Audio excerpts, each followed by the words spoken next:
은행 FP의 세상에 오신 걸 환영합니다. 은행 FP는 전체적으로 두 번에 걸쳐서 보죠. 1부, 2부 해서 보게 되는데, 저랑 같이 하실 거는 1부 쪽에 해당하는 부분, 자산관리 기본 지식하고, 그 다음에 이 뒤쪽에 나와 있는 경제, 개방경제, 그리고 다른 책이죠. 책을 달리해서 이제 보험과 은퇴 설계 관련되는 부분에서 그런 부분으로 해서 저랑 같이 얘기를 나누실 거고요. 일단은 여기에서 나와 있는 첫 번째 제1편 고객의 재무설계. 고객 재무설계 관련해서는 양은 굉장히 작아요. 양이 좀 작은 편인데 요게 그래도 문항수는 만만치 않아요. 양에 비례하면 아마 가장 조밀하지 않을까. 그래서 열문항이 이쪽에서 나오기 때문에 한 두 차시 정도를 이쪽을 살펴볼 거고, 그 다음에 경제동향 분석 쪽, 개방경제의 경제동향 분석 및 예측 이쪽에 해당하는 부분들을 한 7차시 정도에 걸쳐서 살펴보게 될 텐데, 내용은 크게 어렵지 않고요. 대신에 이제 뒤쪽에 나와 있는 경제동향 분석 같은 경우에는 기본적으로 좀 알아야 될 지식들이 있어서 그런 부분들까지 골고루 진행해 볼 거고, 앞쪽에 있는 고객 재무설계 이쪽은 꼼꼼하게 좀 봐야 되는 부분이 있죠. 왜냐하면 양은 작은데 해당되는 페이지에 보면은 문항수는 많으니까. 그래서 여기는 어디까지 보셔야 되냐면 제1장 쪽에 개인재무 설계 개요 쪽에 보면 1절, 2절, 3절 나와 있는 바로 뒤에 학습 개요라고 나와 있는 거 있잖아요. 여기도 자세히 보셔야 돼요. 그래서 이 학습 개요 쪽을 먼저 한번 볼게요. 자, 개인재무 설계란 개인이나 가게의 현재의 재무 상태를 검토하고 그 다음 개인이나 가게가 설정하는 재무 목표를 달성하기 위해서. 여기에서 중요한 부분은 요거예요. 일단은 목표라는 부분. 제가 글씨를 이쁘게 쓰려고 노력은 하는데 글씨를 좀 못 써요. 그러니까 양해를 좀 해주세요. 최대한 잘 쓰려고 노력은 할게요. 자, 목표를 달성하기 위해서 개인의 가게의 재무적, 비재무적. 여기 중요한 단어들이 이런 거예요. 재무적, 비재무적.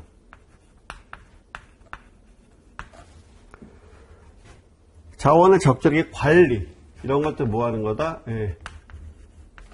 관리하는 거다. 그래서 즉 개인재무 설계란 미래에 대한 설계 또는 계획에 초점을 맞추어진 개념. 그래서 개인이나 가게의 재무 상태를 진단, 문제점 개선, 재무 목표 달성. 그래서 진단을 이렇게 하려면 진단하고 개선을 해야 된다는 얘기죠. 그래서 뭘 제시하는 거야? 방향을 제시하는 거다. 그래서 종합적인 재무관리다. 종합적이다.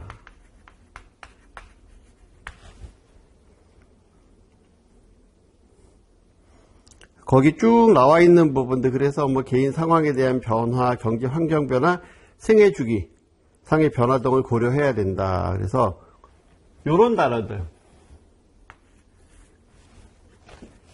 주의 좀 하셔야 되고, 그러면 그 옆에 페이지, 이제 본격적으로 5페이지에 나와 있는 것부터 시작을 한번 해볼게요. 개인 재무 설계의 의미, 개인 재무 설계란 바로 밑에 목표 달성을 위해서 재무적, 비재무적 자원을 적절하게 관리하는 과정을 의미한다. 그래서 이렇기 때문에 뭐하고? 재무 상담이 아니다라는 거예요. 재무 상담하고 구분을 해야 된다. 재무 상담은 혼용해서 사용하는 경향이 있는데 다르다라는 거죠. 재무적 복지를 증진시킨다라는 부분에서는 같을 수 있는데 관련성이 있지만 재무 상담은 뭐부터? 거기에 보시면 문제평가. 재무 상담은 문제를 평가하는 데서 시작을 한다. 그렇다라고 하고 재무 설계는 목표와 관련되는 거다. 그래서 재무 상담과 재무 설계는 같지 않다라는 거죠. 이게 이제 중요한 키워드예요. 그러니까 목표로부터 시작을 한다. 그래서 즉 개인 재무 설계란 재무 상담을 통한 단기적 재무 목표, 문제 해결 능력을 포함한 중장기적 목표 달성을 포함한다라는 거죠. 그래서 경제 상황에 대한 변화, 그다음 개인 상황 변화, 경제 상황 변화, 생애 주기에 대한 변화. 그래서 개인적 상황, 경제적 상황, 생애 주기별. 상황을 고려해야 된다라고 해서 그 세 가지 단어도 중요합니다. 개인적, 경제환경, 세계주의. 그러면 여기서 이제 중요한 포인트는 재무 상담은 아니다. 상담은 문제 평가에서부터 시작한다. 재무 설계는 목표에서부터 시작하는 재무적 비재무역법을 다 포함하는 종합적인 거다라는 거고요. 그러면서 이 시험에서 좀 어려운 부분이 이거예요. 사회 경제적 변화. 사회 경제적 변화. 그러면 이게 코에 걸면 코 닫고 귀에 걸면 귀 닫는 것 같은 이거 같은 예약인데 이 사회 경제적 변화에 보면 크게 세 가지로 나눠지거든요. 첫 번째가 자산, 부채. 두 번째가 금융시장 개방. 그 다음 국제화. 세 번째가 금융상품. 품하고 법규.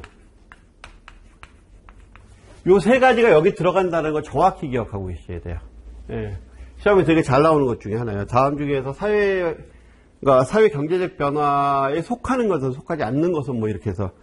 자, 자산 부채의 증가다라고 하게 되면 거기에 네 번째 줄에 보면 이런 게 있죠. 첫 번째 줄 2023년도 가계에 쭉 나오면서 평균 자산이 5억 2,727만 원. 요것도 기억을 하세요. 이런 것들도.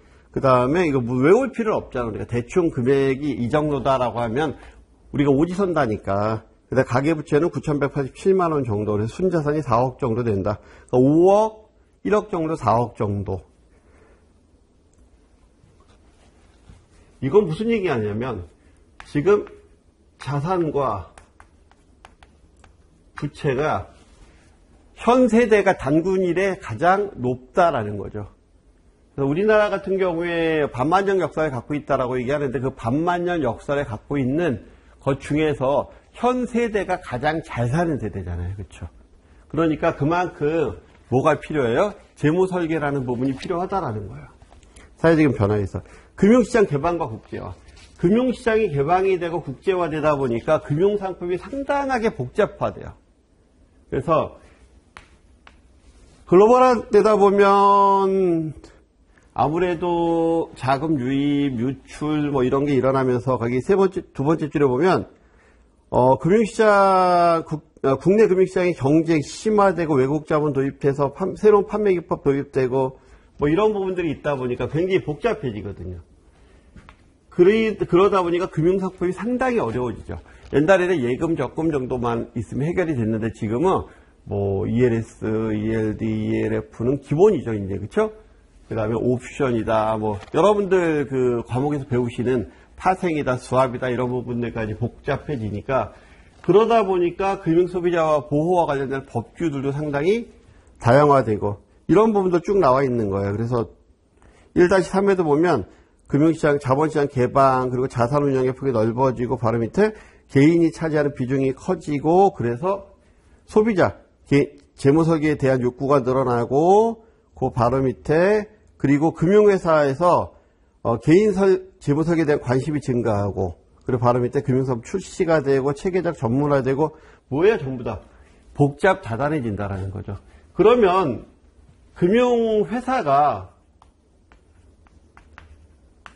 회사들이 왜 개인 시장에 관심을 가졌느냐라고 하는 부분에서 뭐부터 시작을 하면 되냐면 IMF에 대한 여기서부터 시작을 하면 돼요. IMF 당시에 IMF 터지고 나서 기업들이 무너져 내려가기 시작을 해요. 무너지기 시작을 하는데 답이 없죠. 기업이 무너져 나가기 시작하니까. 그러다 보니까 새로운 수익원을 발굴해야 되겠다라고 한 게 이제 기업 금융만 갖고는 어떻게 안 되겠다. 뭘 해야 되겠다? 개인 금융을 관심을 가져야 되겠다라고 해서 이제 PB 업무라고 해서 프라이빗 뱅커나 뭐 이런 부분으로 관심을 갖기 시작을 해요. 그러면서 개인 시장이 굉장히 커져 나가죠. 그 다음에 이제 인구 통계적 배경. 제가 거기에 핵심되는 단어들은 다 말씀을 드렸지만, 거기 수치까지, 왜냐면 이 좁은 데서 10문제가 나오니까, 이 수치까지 눈에 좀 익숙하게 해놓으세요. 그 다음에 여기는, 첫 번째 1인 가구. 1인 가구가 늘어나죠. 그렇죠? 1인 가구의 증가, 그 다음에 저출산,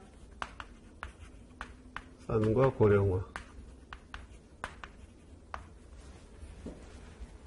거기에 보시게 되면 1인 가구의 증가 두 번째 줄에 보시게 되면 뭐 34.5% 차지한다.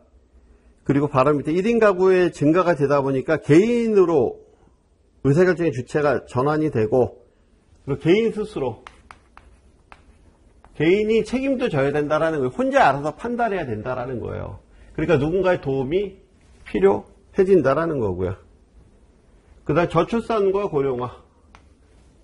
거기 조금 오래된 통계이긴 한데 요즘에 0.6대까지 내려갔었죠. 0.78명. 합산 출산율이 0.78. 엄청 작은 거죠. 그렇죠? 둘이서 0.78이니까. OECD가 1.58인데 현저히 낮은 수준이다. 우리가 0에서 14세까지, 15세에서 64세까지, 65세. 이렇게 이제 인구를 구분하는데, 요 인구를 유소년, 연 인구라고 얘기를 하고요. 여기는 생산 가능 인구 또는 경제활동 가능 인구. 여기를 노년 인구. 이렇게 나타낸다라고 하게 되면, 이제 고령화 사회가 굉장히 높아진다. 즉, 여기가 많이 늘어난다라는 거죠. 예. 이런 부분들에 대한 고민을 하게 되는데, 거기 보시게 되면, 2000년에 고령사회에 진입했고, 그럼 고령사회는, 고령화라는 게 먼저고요. 고령이고, 초고령 사회, 이렇게 세 가지로 구분할 수 있어요. 유엔에서 구분할 때 세 가지로 구분을 하는데, 요 분들에 갖고 구분해요. 65세 이상 인구. 65세 이상 인구가 전체 인구의 7%, 그 다음에 14%, 20%일 때. 그때 우리가 고령화 사회, 고령사회, 초고령 사회라고 얘기하는데, 한국은, 2000년에, 이 교재에 따르면 2000년, 그리고 2017년, 그리고 2025년. 이때 요건 도달하는 거죠. 요건 과거형이고, 요렇게 될 거다. 그래서 초고령 사회를 달성하는데 총 몇 년이 소요된다? 25년. 다른 나라는 몇백 년이 걸리는데 우리나라는 25년 만에 채웠다라는 거죠. 이 부분이. 맨 밑에 노후 준비의 필요성을 많이 느끼면서도 공적연금을 제외한 사적 준비는 거의 못하고 있다. 왜? 워낙 빨리 진행이 되기 때문에 이걸 준비할 만한 시간을 갖지 못하고 있다는 거예요. 그래서 노후 준비는 별로 못하고 있다. 노후 준비가 잘 돼 있다 이렇게 얘기하면 틀린 거죠. 그래서 한 페이지 넘겨보시게 되면 우리나라 인구의 평균 추이 살펴보니까 2022년에 전체가 82.80, 82세, 그 다음 여성이 조금 더 오래 살죠. 85.6, 남성 79.9. 5.7년 정도 차이가 난다. 요 통계치 정도 하나는 좀 기억을 해 두시고요. 그 다음에 고령화 속도에 대한 비교 보니까 아무래도 가장 빠른 아이, 그 다음에 우리랑 가장 가까운 아이, 그 다음에 우리 세 가지는 기억을 해야 되겠죠. 그래 보게 되면은 프랑스 7%에서 14%까지 가는데 프랑스는 몇 년 걸렸어요? 일로 가는데 115년 걸렸고요. 이렇게 가는데 39년 걸렸어요. 엄청 빠르죠. 근데 우리나라 같은 경우엔 일본 같은 경우에도 그래도 우리나라보다 늦어요. 여기도 빠르긴 한데 여기가 24년 걸렸고 여기가 12년 걸렸죠.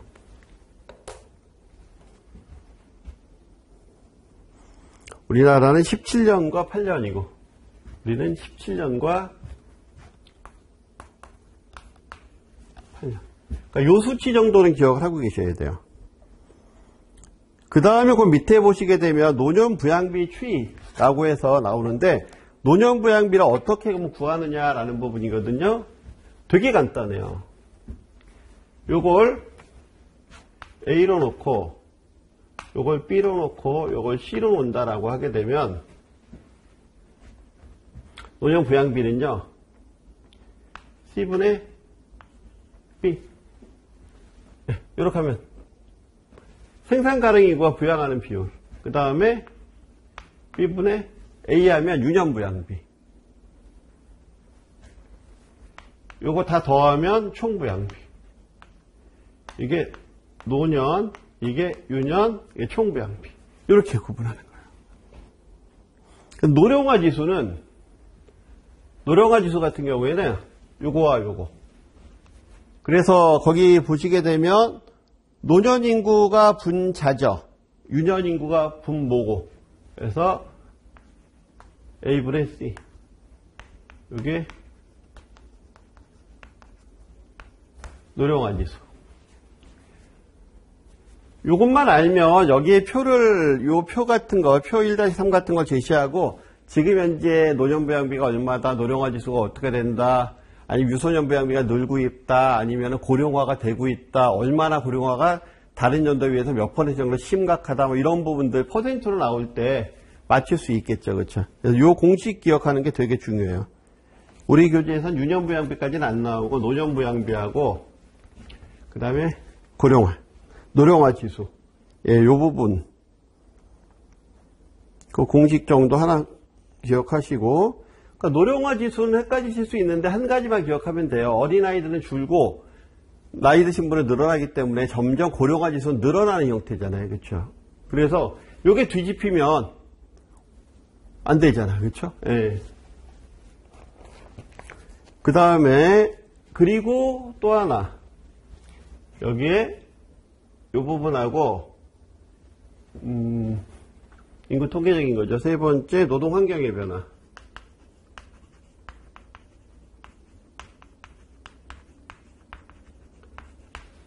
자, 노동 환경의 변화는 IMF 이후라고 보시면 되는데 거기 유연성이라는 얘기가 나오죠. 이것도 마찬가지로 IMF 이후에 노동시장의 유연성.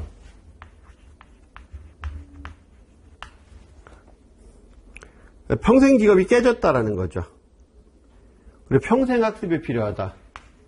평생 직업이라는 개념은 깨졌고 뭐 해야 된다? 평생 배워야 된다라는 거죠. 학습. 요건 나중에 우리가 은퇴 쪽에서 좀 더 상세히 다룰 텐데 평생 학습을 해야 된다. 어떻게? 이제 평생 배우면서 계속 일해야 된다는 얘기예요. IMF가 우리나라에 오면서 여기 노동시장의 유연성이라는 얘기를 하면서 이때서부터 가장 많이 들리는 단어 중에 하나가 이거예요. 명예퇴직. 명퇴 그리고 또 하나가 이제 비정규직. 명예퇴직과 비정규직. 원래 노동시장의 유연성은 서구 개념으로 보면 노동시장이 유연하다는 얘기는 기본적으로 봤을 때 재취업이나 이런 게 회사를 그만뒀을 때 다른 직장의 재취업도 원활하다라는 개념이거든요. 그만큼 이제 재취업에 대한 개념이라든가 나이듦에 대한 개념이 완화되어 있는 그런 시장을 얘기하는데 지금 아니잖아요. 그렇죠? 예, 그러다 보니까 우리나라 같은 경우 서구 사회보다도 더 힘들죠. 그래서 우리나라 같은 경우에 많아지는 게 자영업자예요. 왜냐하면 특히 생계형 자영업자. 왜? 퇴직 이후 취직이 안 되니까. 그 다음에가 이제 세 번째 소비자 인식 변화.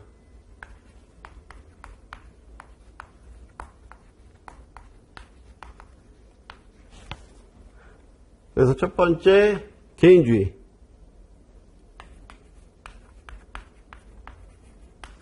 개인주의적 사고방식과 개별성 추구.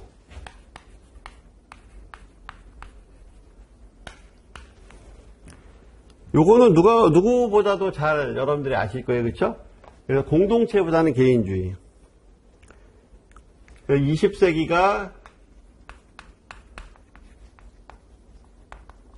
공동체였다면 21세기는 개성과 가치. 개성과 그러니까 집단주의라고 보면 되겠죠. 집단주의에서 이제 개인주의로 바뀌었다. 가치관이 변했다라는 거죠. 두 번째가 비재무적 요구. 요구가 증가했다.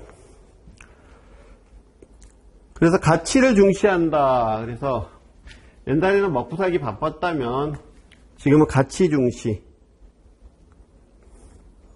신념 이런 부분, 신념.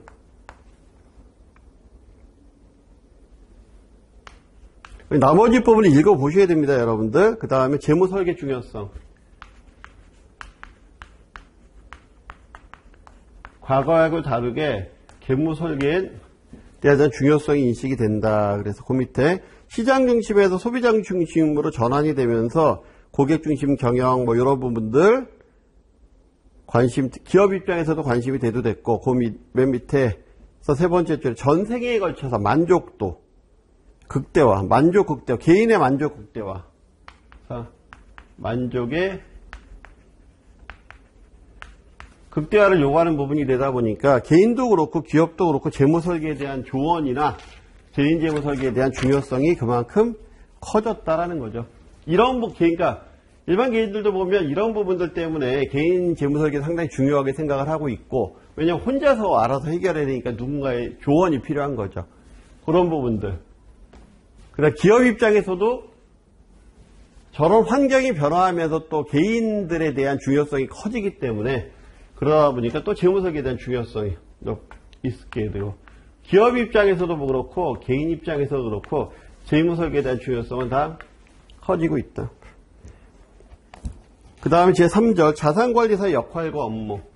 그럼 자산관리사, 그래서 개인 재무설계를 그럼 담당하고 그걸 처리해야 되는 사람들이 누구냐라고 봤을 때 자산관리사인데, 그럼 자산관리사는 어떤 역할을 하느냐? 역할. 자, 여기서 첫 번째 단계에서 나오는 얘기가 평균 수명의 증가.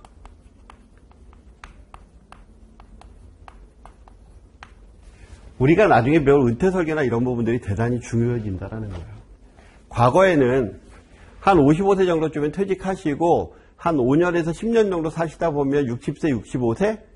뭐 그쯤 되시면 그러다 돌아가셨거든요. 그래서 옛날 환갑이나 이런 거 60세 넘어가고 뭐 그 70세 되시면 정말 오래 사셨다고 환갑하고 그다음에 회갑일 때 뭐 우리가 칠순일 때 잔치해드리고 뭐 이런 부분도 있었잖아요. 그때는 지금은 그때 하시게 되면 욕먹죠. 그렇죠? 요즘 8순 되셔도 젊다라고 얘기하니까. 그래서 그러다 보니까 뭐가 필요해?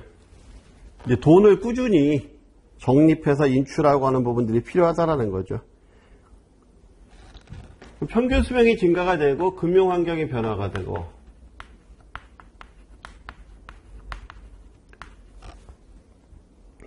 그러다 보니까 바로 밑에 줄에 보시게 되면 목표를 수립하고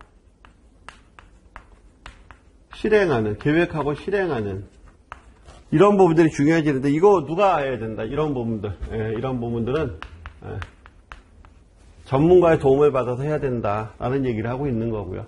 그래서 그 밑에 줄에 보면 그러면 전문가들은 누구가 있느냐? 다양하게 있어요. 금융연수원과 보험연수원에서 하는 자산관리사, 우리가 지금 배우고 있는 은행 FP, 보험회사는 보험 FP, 나는 FP 제도가 있고요. 우리는 이제 은행 FP죠. 그 다음에 한국 FPSB에서 하는 AFPK, CFP 있고, 그 다음에 한국금융투자협회에서 하는 여러 가지 자격증, 그 다음에 CFA 뭐 이런 부분들도 있다. 각각의 자격에 대해서 어디서 뭐를 하는지 기억해 주시는 거 좋고요. 그러면서 가장 중요한 거, 금융연수원에서는, 그렇죠? 우리가 처리하는 거 금융연수원, 이게 국가 공인 자격이라는 거. 예, 국가 공인 자격.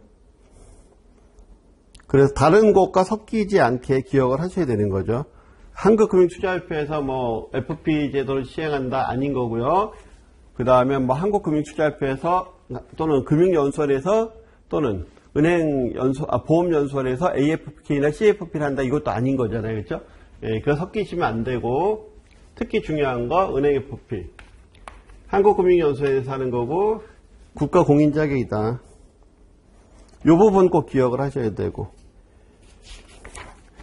그 다음에 거기 연습문제나 이런 부분들 나오는데, 연습문제 쪽에 해당하는 부분들은, 자, 연습문제는 별도로 저랑 같이 풀지는 않을 거예요. 워낙 간단한 거기 때문에. 그리고 해답이 뒤에다 나와 있으니까, 이거 필히 풀어보셔야 돼요. 근데 이건 다 시험범위에요. 이 연습문제에서도 상당 부분 비슷하게 시험이 나옵니다. 그러니까 연습문제 반드시 풀어보셔야 돼요. 그 2번 같은 경우에도 보면 사회경제적 변화를 고르라고 나오잖아요. 그렇죠? 예, 그러니까 이거 랜덤하게 던져놓고 이 중에서 사회경제적 변화 고르세요. 뭐 이렇게 나오는 거예요. 그 다음에 뭐 4번 문제 같은 경우에 보면 보험연수원의 자산관리사 제도는 국가공인자격이다. 우리 뭐라고 배웠어요? 예, 금융연수원의 자산관리 자격. 그쵸? 연습 문제를 포함해서 상세히 우리가 이건 살펴보셔야 된다라는 거. 자, 그 다음에 제 2장. 개인재무 설계에 대한 절차. 이 프로세서 부분은 언제나 어느 시험에서든지 중요합니다. 절차와 관련되는 거. 자, 여기도 학습 기호 한번 볼게요. 재무 설계는 현재 또는 미래의 소득, 자산 또는 재정 지원을 보존, 자산 등 재정 지원을 보존시키고, 보존해서 이걸 증대시키고, 그래서 적합한 재무 목표, 그렇죠? 전생에 걸쳐서 해나가는 거죠. 시간의 흐름에 따라 지속적으로 체계적, 그러니까 지속적 체계적이다. 그러니까 주먹구구식이 아니다라는 거죠. 목표 달성. 목표 달성하는 뭐다? 과정이다. 앞쪽에서 얘기했었던 거하고 일맥상통하는 얘기잖아요. 그렇죠? 그래서 전체 몇 단계로 나눈다? 6단계로 나눈다.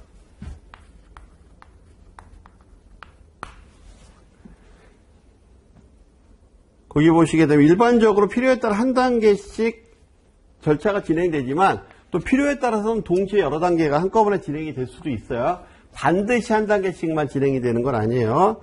그래서 첫 번째 단계서부터 1단계 고객과의 관계 정리,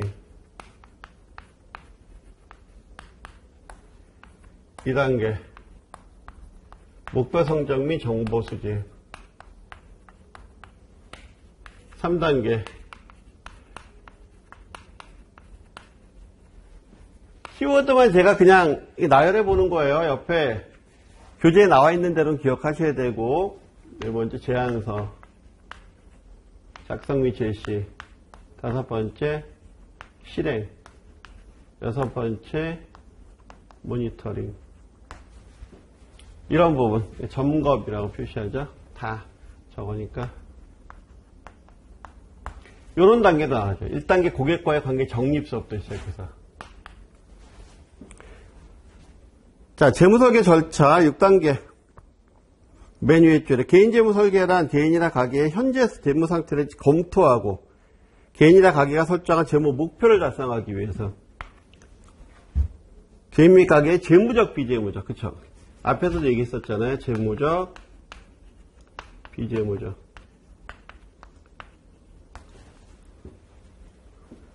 자원을 적절하게 관리하는 과정이다. 뭐 하는 과정? 관리하는 과정이다. 그래서 1단계 고객과의 관계 정립, 2단계 재무 정보 수집 및 목표 설정, 그 다음에 분석 및 평가. 그래서 계산 및 분석, 평가.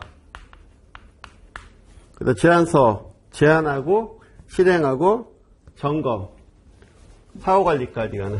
이 프로세서는 정확히 기억하셔야 됩니다. 이 프로세서는 일반적으로 시험 문제에서 나올 때 이 순서를 요거 그대로 주고서 나열하라고 나올 경우도 있고요. 각각의 하는 일들을 적어놓고 그다음 그 안에서 그걸 갖고 나열하라. 그럼 좀 더 복잡하겠죠, 그렇죠? 그 다음에 또 어떤 거는 일을 쭉 적어놓고 그게 몇 단계 일이냐 그렇게 물어볼 수도 있어요. 1단계 고객과의 관계 정립. 자, 1단계에서 고객과의 관계 정립에서 제일 중요한 거 뭐다? 유망 고객 찾기.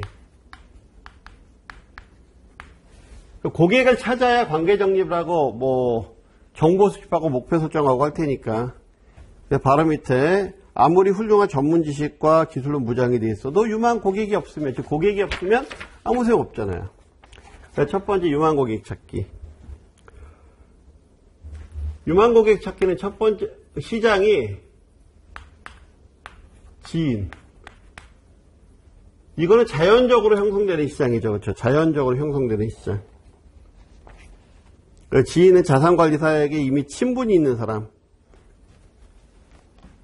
우리가 자산관리사 처음에 시작하고 그 다음에 어디 소속돼 있지 않고 개별적으로 시작할 때는 제일 먼저 우리가 다가가서 확인하는 시간이 자연 발생적으로 생기는 요 지인과 관련되는 시장이죠.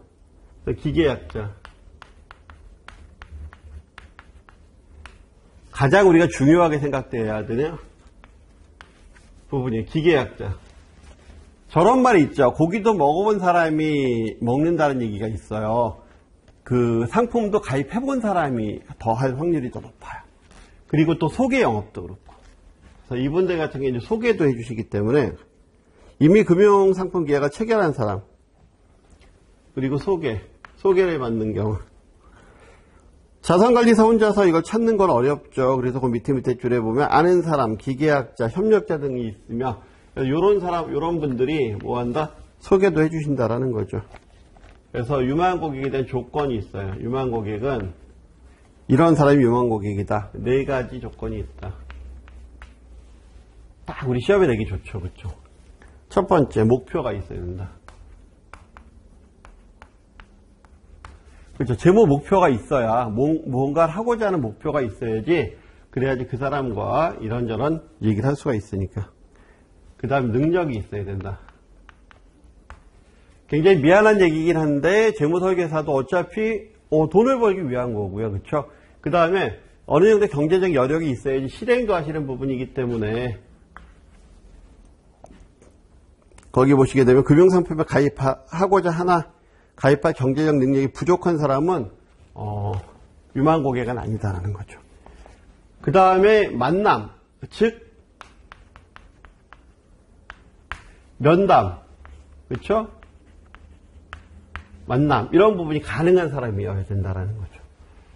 아무리 목표가 있는 사람이고 그 다음에 돈이 많은 사람이도 내가 못 만나면 의미가 없잖아요. 그렇죠?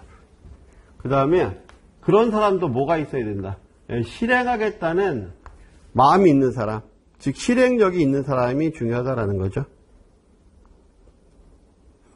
그래서 거기 보시게 되면 이런 말이 있어요. 재무 설계는 이게 어떻게 보면 뜬구름 잡기 같은 이야기가 될 수도 있어요. 느끼기에 따라서는. 그렇죠? 필요성을 많이 느낀다라고 하더라도 그런 부분들이 있다 보니 자연스럽게 뭐다?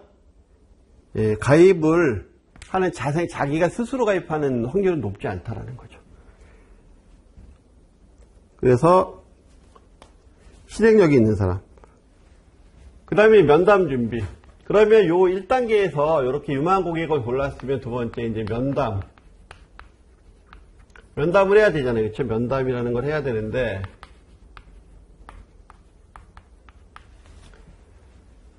면담을 해야 관계 정립하고 정보 수집하고 이런 단계로 지나가니까 DM 우편을 보내거나 TA 전화 또는 SMS 요즘에는 이제 카톡도 마찬가지로 사용할 수 있겠죠. 이런 부분들 사전 접촉을 통해서 부담감을 줄여줄 수 있는 이런 부분들로 통해서 우리가 이제 면담을 진행해 봐야 된다라는 거고요. 그래서 다음 페이지에 보시게 되면 TA 사례 있습니다. 전화로 어프로치하는 방법인데 쭉 고객님 안녕하세요 라고 하면서 쭉 이야기 나누고 요걸 한번 읽어보세요 여러분들이. 그러면서 요거 잘 나오죠. 장점과 유의점. 우리가 이미 알고 있는 내용들이에요. 근데 이제 이게 시험이다 보니까 알고 있어도 또 이쪽이 더 강하지 않아? 이쪽이 좀 더 강한 것 같은데 이쪽이 좀 강한 거 아니야?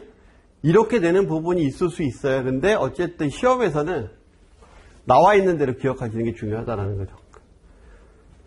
자, DM의 장점.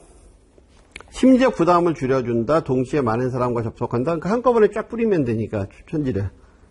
그 다음 면담을 매끄럽게 진행할 가능하게 해준다. 친밀한 관계를 만들어준다. DM은 대량 발송이 가능하죠.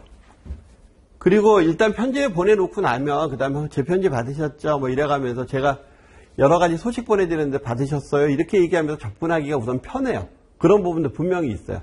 상대방도 그렇게 뭔가 계속해서 받다가 고객 상담을 하러 가거나 이렇게 만나게 되면 한결 편하죠.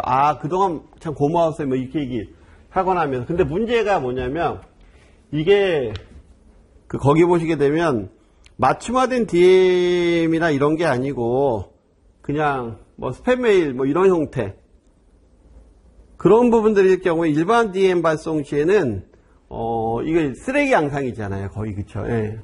그래서 뭐 일반 광고지 뭐 이런 걸로 보내면 별로 효과 떨어진다라는 거죠. 그래서 맞춤이 중요하다. 맞춤화되지 않으면 쓰레기로 생각할 수 있다라는 거. TA. 효율적 시간 관리할 수가 있죠. 유망 고객과 만남을 쉽게 하고 효과적인 고객 면담이 가능해요. 이제 전화상으로 시간 괜찮으세요? 뭐 이러면서 조율도 하고 가능하니까. 근데 방문 약속을 잡기 위한 목적으로 활용해야지 상품 판매 목적으로 활용하는 건 방문 쪽 활용해야지 판매 쪽으로 활용하는 건 아니다라는 거죠. 물론 이제 전화상으로 판매 뭐 이런 부분들 통신 판매 이런 거 많이 해요. 근데 그건 재무설계 쪽이 아니고 그건 뭐 일반적인 상품 판매 뭐 공상품 판매 이런 거 몰라도 재무설계와 관련해서는 거기는 맞지 않는다라는 거죠. 그 다음에 SMS. 심리적 부담은 마찬가지 줄여주고 많이 접속할 수 있고 저렴하죠. 비용이. 통화가 되지 않아도 가능해요. 문자를 남겨놓는 거니까. 그렇죠? 근데 여기서는 시간을 좀 주의하셔야 돼요.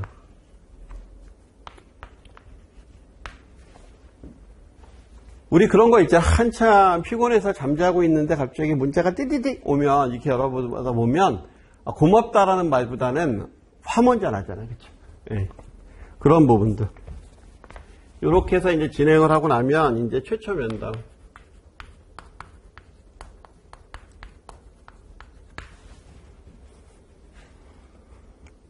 최초 면담은 본격적인 재무설계 시작이죠.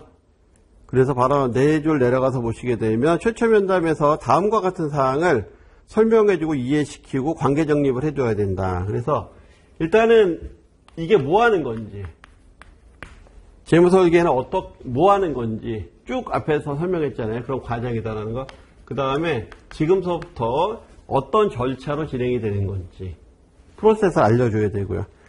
그리고 그걸 절차 진행할 나는 누군지, 나는 어떤 경력을 갖고 있고 그동안 고객과 어떤 퍼포먼스를 올렸고 뭐 이런 부분들. 그 다음에 내가 그래서 해줄 수 있는 게 뭔지. 그리고 나서 이런 부분들이기 때문에 정보를 수집을 잘 해야지 나머지 프로세스가 쭉 진행이 될 거잖아요. 그래서 정보 수집을 얼마나 잘 해야 되는지, 그래서 정보를 얼마나 저한테 잘 넘겨주셔야 되는지. 이런 부분들에 대해서 이제 이야기를 해야 되는 거죠. 그래서 바로 밑에 줄에 보시게 되면 이렇게 처음에 가볍고 일상적인 얘기를 시작으로 해서 쭉 이제 살짝 본질로 들어가는 거, 그러면서 고객의 생각이나 의견을 들 수 있는 질문으로 유도하는 것. 관심 유도나 이런 건 우리가 이제 질문을 잘하는 게 되게 중요해요. 우리가 뭐입니다. 뭐 할 수 있어요. 뭐 할 수 있어요. 계속 얘기하는 것보다 호기심이 가득한, 순수하고 호기심이 가득한, 난 당신한테 진짜 궁금해요. 내가 당신한테 뭐를 해줄 수 있을 것 같은데 당신이 뭐를 바라는지 정말 궁금하거든요. 그렇게 하려면 뭐 해야 돼요? 질문을 잘 해야 되겠죠. 그렇죠? 그렇게 좋은 질문을 고객이 받았을 때 고객이 이제 훌륭한 정보를 우리한테 전달해 주죠. 그래서 한 페이지 넘겨보시게 되면 거기 고객과의 대화 완투 나오죠. 이런 형태의 질문과 대화를 시작을 한다라는 거고요. 그러면 이제 면담을 하게 되면 뭐가 필요하다? 질문과 그 다음에 경청이라는 걸 하게 된다. 그래서 성공적인 재무 설계를 효과적으로 이끌어내리는 것은 좋은 질문,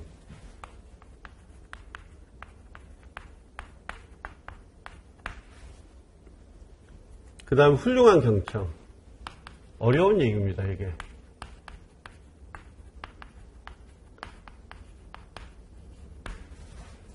제가 좋은 질문이라고 얘기하는 거는 진짜 순수한 호기심을 갖고 하는 질문이 진짜 좋은 질문이고요. 그 다음에 경청이다라고 하게 되면 무비판적 수용에 대한 경청 뭐 이런 부분까지도 필요하다라고 말씀을 많이 드리는데, 거기 보면 두 번째 줄에 고객은 대부분 자산관리사를 만나는 것이 거부감, 부담 느낀다. 그래서 정보를 적게 전달하려고 한다. 아무래도 인간은 변화에 대한 거부 반응이 있어요.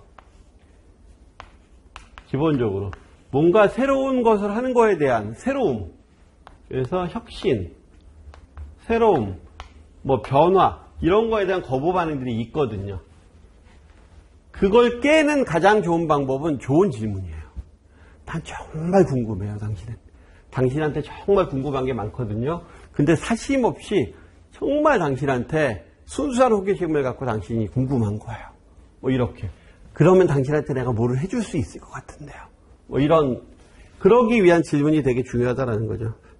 그래서 거기 밑에 보면 좋은 질문이란 호기심을 가지고 하는 질문. 그랬을 때 뭐가 쌓인다? 신뢰가 쌓일 수 있다는 거예요. 그래서 신뢰가 중요하다.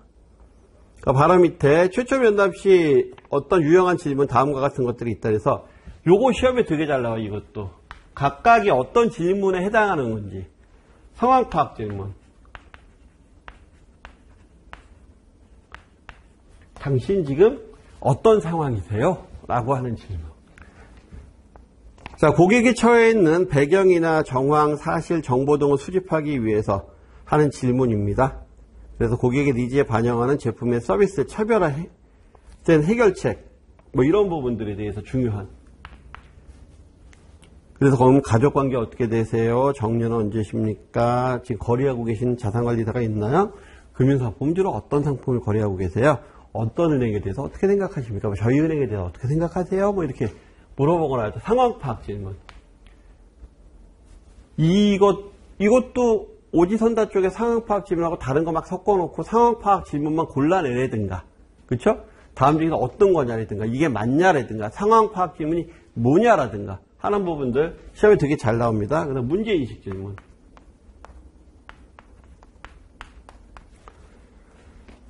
질문으로 고객이 현재 안고 있는 어려운 문제 등을 고객 스스로 인식하게 하는 질문. 그래서 은퇴 준비는 잘 되셨나요? 뭐 자녀 교육 자금 마련은 잘 되고 계시죠? 뭐 이렇게 하게 되면 이제 고객이 그거에 대해서 내가 잘 못하고 있구나 또는 얘기하면서 알 수 있는 부분이죠. 그래서 거기 보시게 되면 뭐 특별히 준비가 없다고 말씀하셨는데 혹시 불안하시진 않으세요? 뭐 이렇게. 뭐 교육비에 대한 이야기, 조기 사망에 대한 이야기, 그러니까 리스크에 대한 이야기, 이런 것들에 대한 이야기를 할 수 있어야 된다라는 거고요. 이것도 마찬가지로 다른 질문과 섞어서 시험 문제로 나오는 부분이죠. 그 다음에 이제 시사 질문. 시사성 있는 질문에 대한 거죠. 고객 문제로 인해서 파급되는 결과에 따른 심각성과 중요성 등을 고객 스스로 인지하게끔. 그래서 질문을 했을 때 내가 어떤 질문이 있냐, 어떤 문제가 당신이 있다라고 알려주는 것보다 내가 질문을 통해서 고객이 스스로 느끼는 거, 그런 게 되게 중요하다라는 거죠. 시사 질문 보게 되면 100세 시대에 준비 없는 노후를 맞이하면 고객님의 노후 모습은 어떤 모습일까요? 뭐 이렇게 보면 고객이 상상을 해보겠죠. 노숙자로 살거나 아니면 쪽방에서 사시거나 이러면서 좀 어렵게 사는 부분들, 이런 시사 프로그램들 많이 보잖아요. 그런 부분들. 그 다음에 중대질병에 걸려서 막대한 치료비가 필요하다면 고객님은 가족들의 생활은 어떨까요? 뭐 이렇게 또는 뭐 예를 들어서 뭐 치매나 이런 거 걸리셨을 때라든가 뭐 이런 부분들에 대해서 이제 질문을 해주는 거죠. 그 다음에 이제 해결 질문.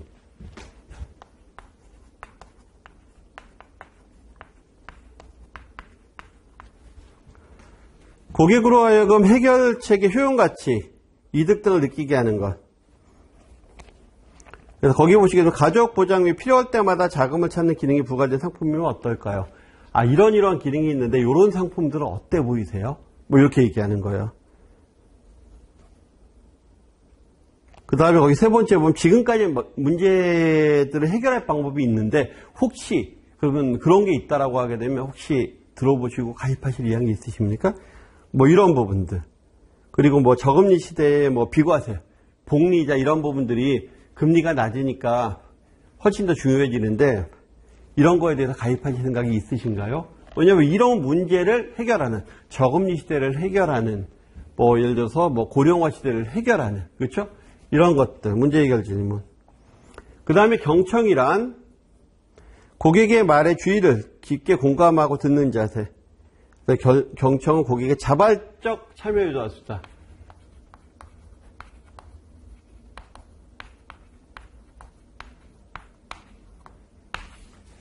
고객 말을 주의 깊게 들어주면 고객은 스스로 이렇게 몰입이 돼서 막 얘기하고 하잖아요. 그렇죠? 그런 부분들. 그래서 마음을 연다라는 거죠. 이랬을 때. 그 다음 면담의 마무리. 초회 면담에서 모든 것을 알아내기 쉽지 않죠. 그래서 약속 시간을 넘기지 않도록 효율적. 마무리는 시간. 약속을 잘 지켜야 되고요. 조급하지 않아야 되겠죠. 자, 이번 차시 우리가 살펴본 내용들 보게 되면 여기서 재무설계가 뭔지, 재무상담하고 어떻게 다른지 하고 사회경제적, 인구통계적, 그 다음에 소비자 인식변화 각각의 항목들 정확히 기억하셔야 되고요. 그러면서 우리가 이 교재는 짧은데 그쵸? 페이지는 작은데 문항수가 많이 나오다 보니까 수치에 대한 개념 중요한 수치도 있죠. 예. 뭐 출산율이라든가 남자 여자의 뭐 평균 수명이라든가 그 차이라든가 이런 부분들 잘 봐주셔야 되고 그리고 전문가 은행에 뽑히는 국가공인 자격이라는 거 6단계 프로세서 기억하셔야 되고 유망 고객의 어떤 조건 그쵸? 네, 조건 그 다음에 TA나 DM이나 SMS의 장단점 최초 면담서부터 시작을 해서 좋은 질문과 경청 그러면 각각의 질문, 상황 파악 질문이 어떤 건지 문제인식 질문, 시사 질문, 해결 질문이 어떤 것들이 골라내실 수 있어야 된다는 거죠. 이 정도만 알아두시면 이번 차시는 훌륭하게 잘 진행하실 수 있을 겁니다. 자, 이번 차시 여기까지 마치고요. 다음 차시는 2단계서부터 진행하도록 하겠습니다. 수고하셨습니다.